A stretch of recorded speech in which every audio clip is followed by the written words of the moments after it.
When it comes to getting together your chord voicings for comping jazz standards, I think there's something that's really easy to neglect. And that is being able to play plain, major or minor triads for comping.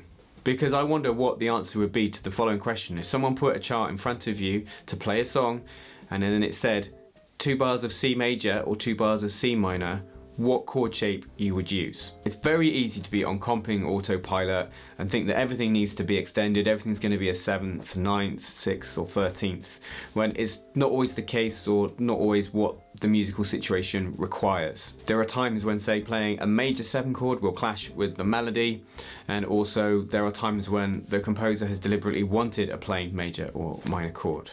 So in this lesson I will share with you the voicings I use for those situations. Firstly, what makes a good jazz guitar voicings? Well, often less is more, and the general principle would be don't double notes. Take these voicings of C major. C major in open position, classic beginner chord. That's got 2 roots, 2/3 and 1/5. As an E-shaped bar chord, we've got 3 roots, 2/5 and 1/3. So just lots of unnecessary doublings that in other genres just fills out the bottom end in kind of strumming and rhythm guitar, but in jazz we just don't need it. I would just caveat that with saying never say never. Context will dictate what chord voicing is best, the other instruments you're playing with, the feel of the song, the dynamics. For instance, there's one song I play which is a really emphatic bolero where I do actually use that E-shaped C bar chord just for a really dramatic and fat sound at the end of the song. But that is rare. Another consideration when we're playing chords is we have a choice between what's called open voicings and closed voicings. Now that's not a guitar-centric thing where open voicings are with open strings and closed bar chords or not using open strings. It's down to the octave the notes fall within. When it comes to a triad, so 1, 3, 5, a closed triad would all be within the same octave. So these shapes would all fall within closed position triads.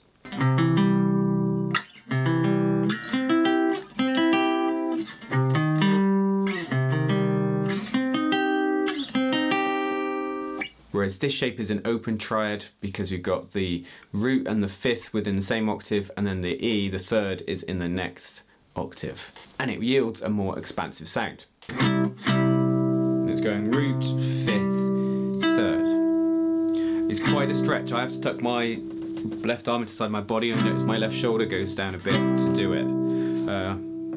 Ring finger, index, little finger to do it. Now that is a big stretch. I remember when I first attempted that chord, not the easiest. You could also do it like this. And we take this G and we put it on the A string and then have there, and you're almost making a bar chord shape there to achieve that chord. So you got verses. But I prefer the sound of the first way. It's a chord worth persevering with. Now to get a plain minor chord, plain minor triad, we just need to lower that 3rd a semitone. I would just lower that 3rd on the top and you get minor. Similarly, if you find that difficult, if you find it too much of a stretch, you could do this, I suppose, but I think it's a bit hard to do. Obviously if you're playing fingerstyle it wouldn't be a problem. Key thing here is to really understand the shapes, know the intervals, so that then you can understand how these chords work in relation to chords you already know. For example, one thing that's really important about this, for it to make sense and sit well with what you already know, is to appreciate that this is 1, 5, 3 for this C major. If I then was to raise this note on the G string, let's say I raise it up a tone, we get C6. I might want to fret it differently yet, but you see that note's just gone up a tone. We've gone from C, because this is the 5th, move it up a tone, you get C6. If I move it up a semitone, C7. If I move it up a semitone again, C major 7. So if you understand the intervals, you can easily modify these chords, and it's not like you have to learn a load of new chords. You know that by just lowering or raising a note, it can give you what other chords you need. Taking the C minor, we could just raise one note to get a 6 or a minor 7 chord too. Same with C minor. This is the 5th, move it up a tone, you get the 6. So that's C minor 6. Move it up a semitone, you get C minor 7. One scenario you are likely to come across playing major and minor chords is when they are to be played in first inversion, with the third in the bass. They often come up in turnarounds or where voice leading has been the intention of the composer. By inverting this C chord, we could put the third in the bass and have, instead of 1, 5, 3, we could have 3, 1, 5. And there's C/E. You may have come across that shape before. And that would often be used in a classic turnaround. So if I was starting the song All of Me, I might go.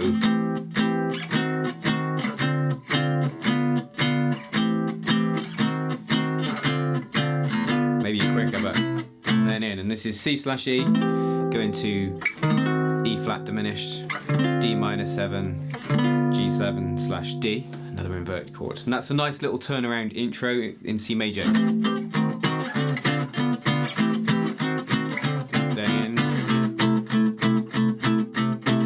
And that C/E, it's not a 7th or anything or a 6th.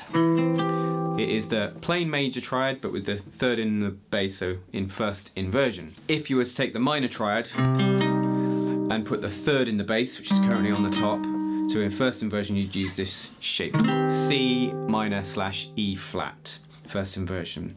And it's most likely to come up in this turnaround. A turnaround, a minor turnaround, great for intros. It's a C minor 6, C minor/E flat, D minor, or D diminished really, to G7. And that's where you're probably going to encounter that chord. You could also find the plain major chord with the 5th in the bass, so C/G. This is at the 5th here, then the 3rd, then the root. I love the open sound of this.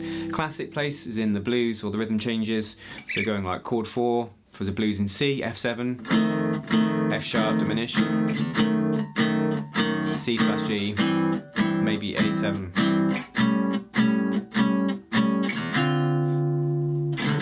And so on. So like.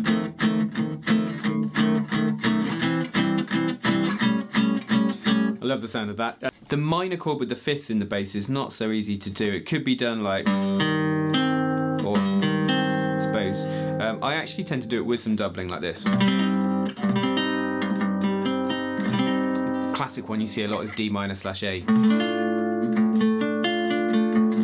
And there is actually 2 5ths in that, but I don't mind it so much in that inversion. It sounds fine to me. Now everything I've shown you is on the E string. Obviously you could also find similar voicings of the A string as well, but that would have made this video incredibly long, so and probably good for you to figure those out for yourself. Now if you've enjoyed this lesson and you'd like to learn more about chords with me, then each month I do a comping study on the accompanist tier of my Patreon page, or why not check out my video on drop 2 chord voicings for jazz guitar. Don't forget jazz guitar lessons every Wednesday with myself, Andy. Until next time, you take care.